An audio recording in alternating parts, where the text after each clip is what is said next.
للأسف حضرتك مش هينفع ترجع تشوف 6/6 تاني. دي الجملة اللي قلتها لشاب عنده 15 سنة بعد الفحص للمرة التالتة ومفيش تحسن في الكسل اللي في عينيه. بس اللي ضايقني أنا جدا أكتر من كسل عينيه سبب الكسل نفسه، لأن لما سألته أول مرة تلبس نظارة قال لي لأ، وهو صغير فحص نظر كان عنده ضعف نظر بسيط وصف له نظارة. لما نفذها ولبسها أصحابه اتريقوا عليه واتنمروا عليه، قام كسرها وما لبسهاش تاني. ومع الوقت نظره فضل يضعف لحد ما وصل لمرحلة في ضعف النظر إن هي بقت تأثر على حياته اليومية وحياته بشكل عام.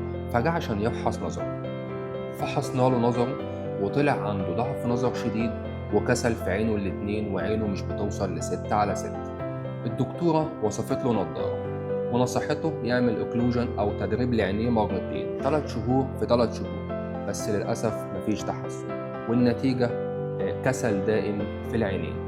فكلمة لكل واحد عنده ضعف نظر ومش بيلبس نظارة علشان التنمر، عينك أهم بكتير من موقف سخيف أو شوية كلام من أصحابك ملهمش أي لازمة. أصحابك يتغيروا عادي، بس للأسف عينك ما بتتغيرش. ولكل واحد بيتنمر على صاحبه اللي لابس نظارة، أحب أفكرك إن كلمة واحدة منك ممكن تضر صاحبك في عينه حياته كلها، وإنت تشيل ذنبه حياتك كلها. افحص نظرك واطمن على عينك، لأن عينك أمانة فحافظ عليها.